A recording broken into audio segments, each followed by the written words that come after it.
How many of you have ever said something like this?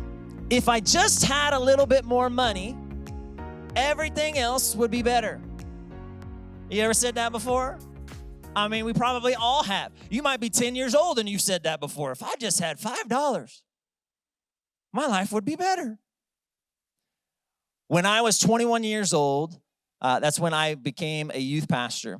And the church that I was becoming a youth pastor at, they had taken a big step of faith in bringing me on. And I was taking a step of faith in coming on.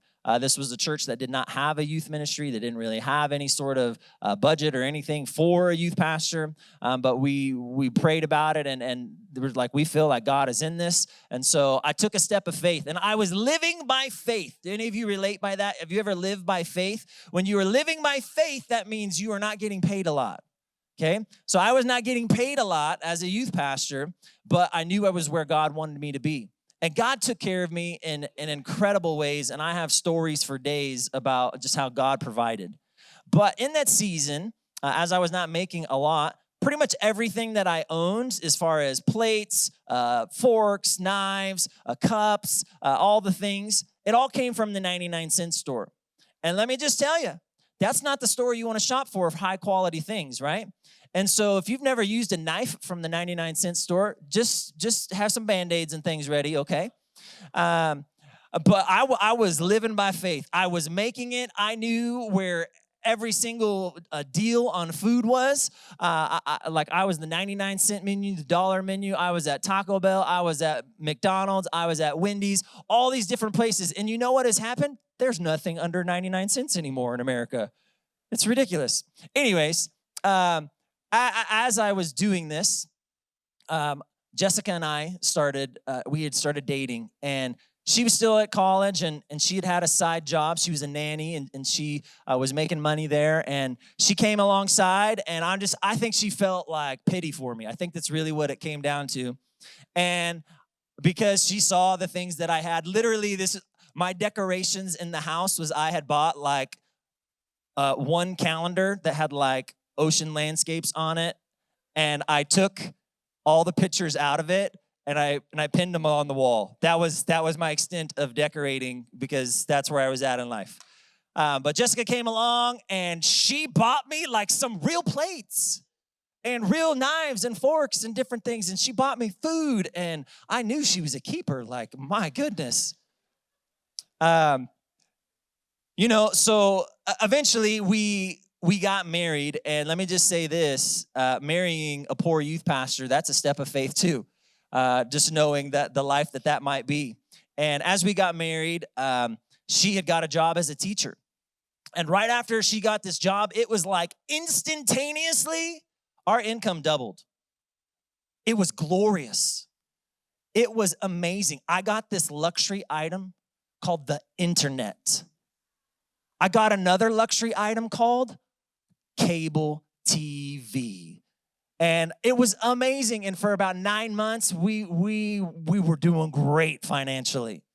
And then the Lord said, your time here in Whittier is done. You're now going to go to a place called San Jacinto in the middle of the desert, and you're going to go be youth pastors out there. And we're like, what? So we go out there. This happened to be during the time of the recession, when everybody was losing houses and jobs and cutbacks and all the things. And so we moved out there, and there were no teaching jobs available. In fact, they were firing teachers because they didn't have the income and the resources to retain those teachers. But God somehow still provided for us in this season. There's a big story here, so I'm going to condense it. But somehow in the midst of this, God allowed us to buy a house at the bottom of the market. And God's math isn't human math. If you've been walking with the Lord for a long time, you may have experienced that before, where you're looking at the numbers and you're like, this doesn't make sense. But God's like, I got you. So somehow we bought this house, and we actually made money buying the house. Like at that moment, I'm not talking equity. I'm talking in that moment, we made money buying the house. It was ridiculous. But the Lord was taking care of us in so many ways. Now, let me fast forward the story, but before I get there, let me pause. Let me ask you a question. How many of you, how much money would you need to make a month to fill wealthy? Is that 5,000? Is that 10,000? Is it 15,000? Is it 20,000? What would you need to make a month to feel wealthy? So as we had moved out there, we then experienced a challenge, a financial challenge. Any of you ever experienced a financial challenge before? Well, my wife was with child, and we had our oldest child at that point, and we brought this beautiful baby boy home. And then you know what also came home with us? A bill. We did not have great insurance. We had insurance. But we also got a $3,000 copay slapped on us. And then on top of that, it happened to be the hottest month of the year. And the house we lived in was not energy efficient. And just like that, our electricity bill was like $600 to $800. And then we had multiple things happen, like all in 1 week. You ever had just a really bad financial week? Like everything that could happen, the car breaks down, the washing machine dies, whatever it is. And it's just like, so in a course of 1 week, we were $5,000 in debt. And we had never been there before. We had been good stewards of the money that had come in. And like, what do we do now? And so we got together, we made a plan. Okay, what can we do? What can we cut back? And so over the course of 10 months, we paid $500 a month, and we were able to pay off that money. Now listen, many of us, we have gone through similar experiences. A recent survey said this: 61% of Americans are about $6,000 in credit card debt. 61% of Americans are about $6,000 in credit card debt. Now, this is just credit card debt. This isn't your mortgage. This isn't your car payment. This isn't your school loans. It's just credit card debt. 23% say that they are going deeper into debt every single month. Over the last few weeks, we've been in a fresh start series. We're starting the new year and asking God, hey, how can we do this right? How can we do this better this year?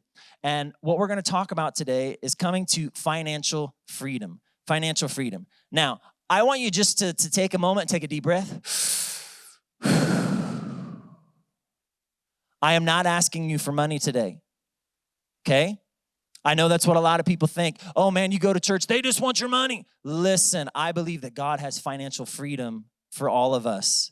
He has set a path in the scripture, and he has talked a lot about it. In fact, if you didn't know, there's over 2,000 scriptures that deal with either finances, wealth, possessions. There's over 2,000 verses. And so we're going to look to the verses today and find financial freedom. We're going to start off in 1 Timothy chapter 6, verse 10. For the love of money is the root of all kinds of evil. And some people, craving money, have wandered from the true faith and pierced themselves with many sorrows. Now listen, a lot of people just think money is evil. Money is not evil.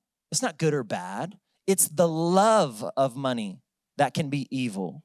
Money is useful. Money is necessary. It's how we operate. It's how we buy. It's how we exchange goods, all those different types of things. But the problem with money is when money becomes more important than God. When we chase money, when we're worshiping money, and it takes the place from God, it pulls us away from our faith. Ecclesiastes 5:10 says this: those who love money will never have enough. How meaningless to think that wealth brings true happiness. Any of you know somebody that makes like probably good money, but they're still not happy? They're still not content in life.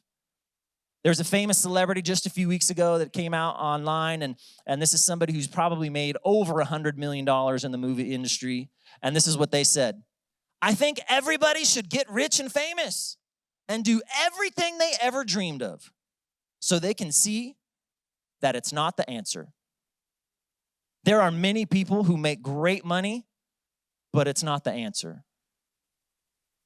So let's get personal for a moment. Please don't raise your hand. This is an inward, okay? I want you to answer the question in your mind. Where are you currently in your finances? Where are you currently in your finances? Are you broke? Are you paycheck to paycheck? Are you doing okay? You're able to pay your bills, but you're not able to save anything. Are you able to save some money? Are you able to invest in the future? Now, some people, they've gotten into the financial situation they're in because they've had unexpected emergency expenses. Now, when I say emergency expenses, that is not a couch that you wanted went on sale, okay? When I say emergency expenses, maybe there was some sort of medical bill that came in that you weren't expecting, okay? Maybe there was a car that needed to be repaired. And by the way, car repairs are terrible. It always costs a lot of money. Maybe you have ended up in your situation because of some poor choices along the way. And by the way, it doesn't take only big choices. Sometimes it's just a lot of little choices that add up over time. Some people have thought maybe they were investing into something that was going to be an incredible money return, but it just turned out to be a bust. And it's just like, yeah, we're going to put our whole financial savings into this, and then something crashed or something did this, and it's gone. Maybe some people, the issue and how they've ended up there is it doesn't matter how much money they make, they just live above what they make.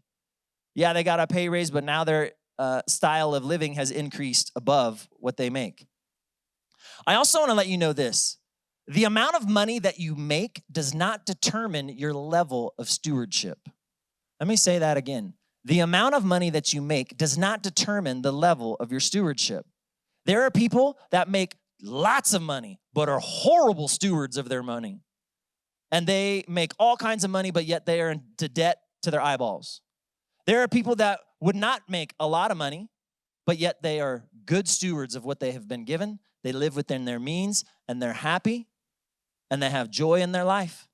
And they don't have all the material possessions, but they have joy in their heart and in the Lord. So it's not the amount of money that you make, it's your stewardship level. Okay, next question is, where do you want to get to in your financial journey? Where do you want to get to? Is it just, I just need to get out of debt? If I could just get out of debt, then this would change everything. Maybe it's, I just want to be able to pay my bills on time. Or maybe it's, I want to be able to save a little bit of money so we can go on a vacation or prepare for that new car that we've been needing for a while. Or maybe it's even more long-term than that. I'm trying to save money so I can retire someday. Money brings about a lot of stress in people's lives. Did you know that 4 out of 10 divorces deal with money? That money is one of the biggest issues that they face. There's a lot of stress, a lot of pressure. Science is showing us that when people have money problems, they're more likely to have anxiety, lack of sleep, depression, low self-esteem. I just want to let you know that God wants financial freedom for all of you. He wants financial freedom for all of you. So how do we get there? That's the next question. Point number 1 is this. You got to get out of debt. If you're in debt, you got to get out of debt. Proverbs 22:7 says this, the rich rule over the poor, and the borrower is slave to the lender. Now, when we hear that word slave, we're like, that is offensive. It's supposed to be. Somebody who is borrowing money that you are now under the control of the one you have borrowed the money from. If we want to get out of debt, we've got to first start with quit borrowing. Quit borrowing money that you do not have. You may want to go to the lengths of cut up that credit card or cut up the 10 credit cards that you have. Whatever it is. You may want to go lock it in a safe somewhere. I don't know, but so that you don't use it on things. Now, here's what happens. I love like debit cards. I love technology. I love Apple Pay and different things like that, and Venmo and all these great ways that you can pay. But here is the issue that I have. The convenience is there. It's awesome. But you know what the problem? The convenience is there, and it's awesome, and it's easy to use. So here's what happens. We go and we're like, hey, I'm going to go get some Starbucks. And you're like, by the way, Starbucks prices are insane. You go to Starbucks and like you thought your drink used to be like $5. Now it's like $8.50, right? And to take your family to Starbucks is like $60. And you're like, what in the world happened? But when you use the card, there's not a lot of pain because you're not seeing like the immediate impact. Now, in the old school days, people used to carry something called a checkbook. Okay, in the front 2 rows, you may not know what that is. But a checkbook, every time that you spent money, you made some notations and you did the math in your own checkbook about how much was left in your account. Because of the cards, we just don't feel the pain until you look at the end of the month or the next month and you're like, where'd all our money go? You gotta experience feeling the pain. So you might need to cut up some things. So how can we get out of debt? Here's a great, easy one. Sell some stuff. How many of you got stuff at your house that has value, but you don't even use, right? We all have some stuff. It could be things like clothing. It could be electronics. It could be furniture. Perhaps you have a treadmill that you have not treaded. And your treadmill has just turned into a clothing rack. That, hey, there's a couple $100. You sell that. Maybe that helps you get out of debt. Perhaps you have, I'm sorry, ladies, but perhaps you have some jewelry that you don't even wear. Like, you don't even wear ever. And there's gold, there's silver, and if you look at the market today on gold and silver prices, you might be able to get out of debt just by doing some of that. Here's the other thing, and this is a very painful thing that nobody ever wants to do, is that perhaps you just need to downsize. Downsize your house, downsize your car, downsize your living style, downsize how much you eat out, where you go, all the things. You might need to get rid of some subscriptions to different things. Maybe you have an extra car that you don't really need. You could sell a car and maybe get some money there. Point number 2 is after you get out of debt, you got to get on a budget. Get on a budget. Luke 14:28 says this, but don't begin until you count the cost. For who would begin construction of a building without first calculating the cost to see if there is enough money to finish it? If you drive around Tehachapi, there are half-built houses that have been sitting there a long time because somebody didn't count the cost. They didn't have enough money to actually complete the project. You see, we've got to learn to get on a budget. Have you counted the cost of your house? Maybe you can count the cost of your house, but you haven't really counted the cost of your utilities.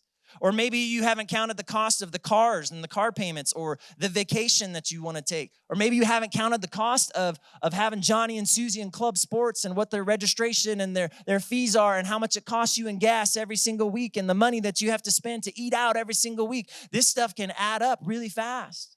Have you counted the cost? If you want to get on a budget, you got to plan. And a lot of us don't like to plan. Here's the other thing that a lot of us don't like to do. It's a 4-letter word. You might think it's a curse word. It's not. But it's math. We don't like to do math. But it's important when it comes to our money. The old saying is this: when we fail to plan, we plan to fail. When we fail to plan, we plan to fail. So my question to you is, do you have a plan? Do you have a budget that you are working on each and every month? Do you sit down and say, hey, you know what? This month's going to be a little bit different. We've got so-and-so's birthday. Hey, it's our anniversary. Hey, vacation's coming. We need to set aside this. Do you have different things that you are doing to plan and to get ahead?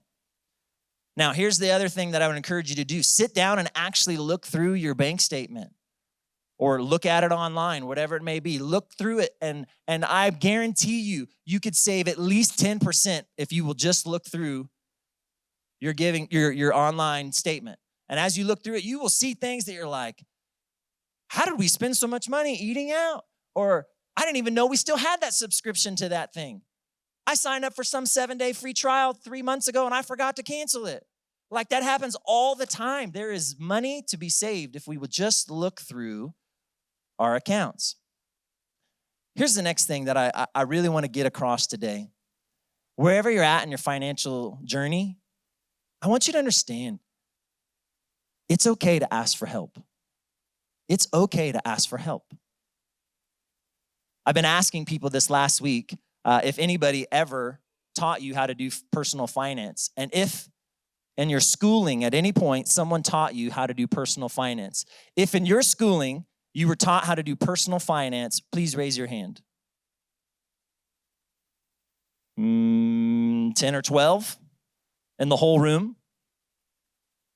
What is wrong with our education system that we will not teach children how to handle money? Oh, perhaps it's because we're a nation that's $34 trillion in debt. We've learned it from somewhere. But I want to encourage you, if no one has ever sat down with you, showed you how, or perhaps you've just had to learn the hard way, I want to let you know, I would be happy to sit down with you. I'm sure there's other people in this room that'd be happy to sit down with you and just walk you through. And I know we kind of get prideful, we get embarrassed. Listen, we're just trying to help you achieve financial freedom and whatever that would be for you. We're going to throw up here on the screen just a simple budget. This is based on some things that I've seen online. This is kind of the range that you want to be in. Now, depending on your age and stage of life, your housing budget may be way different than this, right? You may be just starting out and your housing budget is 50 to 60%. Well, that's hard to live that way, but that's just maybe where you're at. But here's just a simple outline. You could take a picture of it. You could figure out at home, okay, how are we in these categories? Where are we spending the most? Is there anything we can cut back on? Here's the other part. This is one of the most important lessons that we can learn, is to live on less than you make. Young people in the front, live on less than you make. This will help you your entire life. Live on less than you make. When I was a youth pastor, I had a student, he had just graduated. He came from a horrible family situation and he needed to get out of the house. But he kind of got out of the house and he only had a part-time job. And I saw him one day at a grocery store and I'm like, hey man, how's it going? And I mean, he was stressed, he's crying, just life is hard and rough. And I'm like, hey, come over to my house, let's talk it through, let's sit down, let's look where you're at. And here was the problem. He was not making enough money for him to live on his own, like not even close. And so the stress and the pressure and the anxiety that was on him was just eating him alive. Sometimes we just need somebody to sit down with us and be like, listen, this is just really out of balance here. And if you want to be able to get to here, these are the steps that we've got to take. The next point is this, to save money. Get out of debt, get on a budget, and save money. Proverbs 21:20 says this, the wise have wealth and luxury, but fools spend whatever they get. There is something here that we need to understand, that we have to save for the future. We have to save for tomorrow. If we spend everything that we have today, we don't have enough for tomorrow. If you're in a situation where you're not ready to save and you're still in debt, here's what I would say. I'd say, get out of debt, but I'd say put a pause on that just for a short while. Here's why. You need to start an emergency fund. An emergency fund, that might be $1,000, that might be more, whatever it is for you, but you need an emergency fund so that when the emergency happens, not the couch on sale, when the emergency happens, the car breaks down, you don't have to go back to the credit card or borrowing money. When the emergency happens, you have something there. It will help you to get out of debt. I would also encourage you to save for the future. How many of you love going on vacation? Well, you got to pay for it. A lot of people go on vacation and pay for it afterwards. And they don't feel the pain in the moment. They're living it up, but then they get back and they experience the pain and they're like, oh. Save ahead. Save ahead. Here's something that we just all got through called Christmas, where a lot of times we want to be generous. We want to love on people. We want to do this and that. And it's like, you can't afford to do this and that. But you do it anyways, but then you're paying for it for the rest of the year. Maybe there's some big ticket items that you're saving for. Maybe it's like a new car, or maybe you have a child who's going to go to college someday and you're trying to figure that out. At this point, it's going to be like $50,000 to $60,000 a year for a kid to go to college. Maybe you have something called retirement coming and you want to make sure there's money for you to actually retire. My next point is this. We need to learn how to give. 2 Corinthians 9:7 says this, each of you should give what you have decided in your heart to give, not reluctantly or under compulsion, for God loves a cheerful giver. Listen, God wants us to have joy when we give. He doesn't want us to give in a reluctant way. He doesn't want us to give under pressure or compulsion. He wants us to give with joy, but the only way that we can get there is if we become good stewards, we get on a budget, and we're able to plan ahead and do what we need to do. The great German reformer, Martin Luther, said this about Christians' life. There are 3 conversions that happen. The conversion of the heart, the conversion of the mind, and the conversion of the purse. Many people are willing to give their heart and their mind to Christ.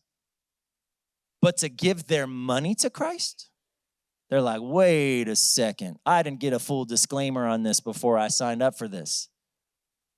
People are ready to give their heart to the Lord, but they're not ready to live as He's asked us to do. To live a generous life, to do what He has told us to do, as He has commanded us to do. I want to let you understand, I want you to know this. Listen, we do not give to get. That's not what we're signed up for. We don't give to get. We get to give.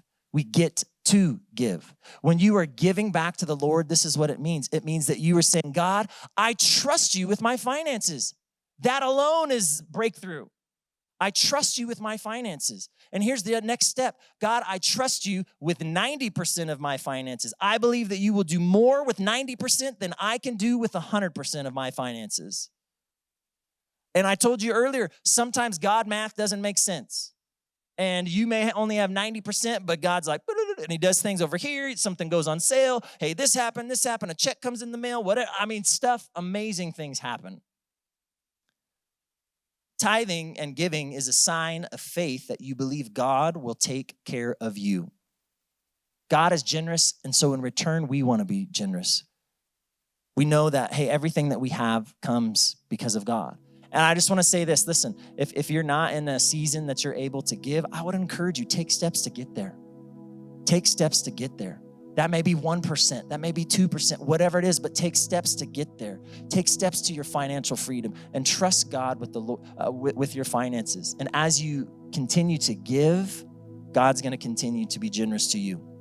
All right, just a few more things before we wrap up here.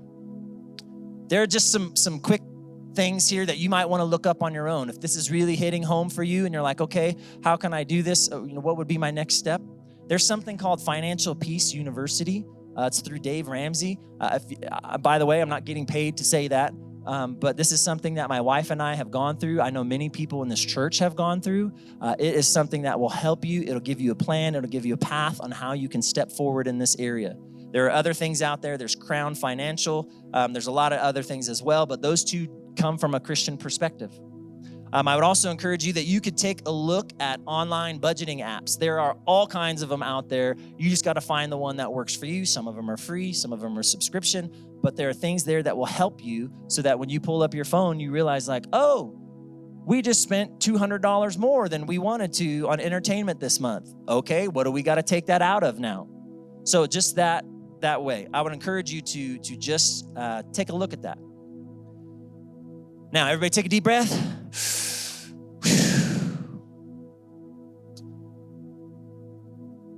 I hope in no way that anybody has been offended by anything that I have said today.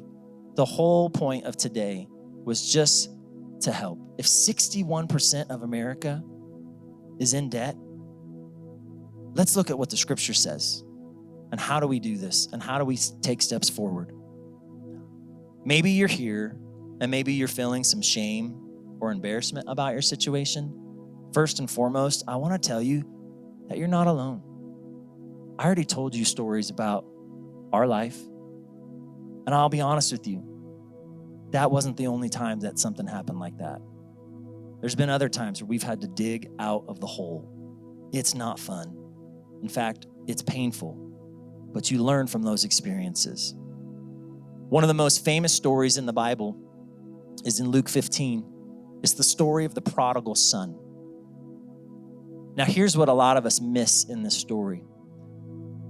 The son goes to the father and says, I want my inheritance right now. Yes, I understand that you're still alive, but I want the money right now. The father says, okay, gives him the money. Son goes off to a distant country and he blows all the money. Did you understand that the story of the prodigal son starts with finances? He blows all the money, and at the end of it, he has nothing to show for it. In fact, he's literally starving, and he finds a pig farmer and begs him that if he could come to work for him. And as he's trying to work for him and he's seeing these pigs eat the slop, it says that he longed to eat what they were eating. And he was in this desperate moment, and he realized, he's like, my father's servants have it better than this. He's like, I've blown it at being a son, but I'll go back and maybe my father will take me back as a servant. So the story goes on that he goes to the father, or he's walking back, and as he's there, it says that the father is standing outside, that he is waiting outside. He's looking for his son to return. Can I just tell you that God is looking for his people to return? You may feel that you have gone off in life and that you have squandered your finances or other sins and whatnot, but he is standing there. He's waiting for you. So the story goes that the father then goes out to meet him where he is at, and the son is bawling and crying, and he's like, Dad, I'm so sorry about what I've done, and I know I'm not a good son, but will you take me back as a servant? And he's like, wraps him up in his arms. He loves on him right where he's at. He says, you're my son. And you know what he does next? He restores him. He gives him sandals, he gives him a robe, he gives him a signet ring, and then he throws a party for him. You may be here today and you are feeling ashamed or embarrassed about your financial situation, but I want to let you know that God is standing here. He's waiting for you. And when you're ready to take the steps to him, he's ready to meet you there with a big embrace and say, listen, we're going to do this together and we'll find restoration.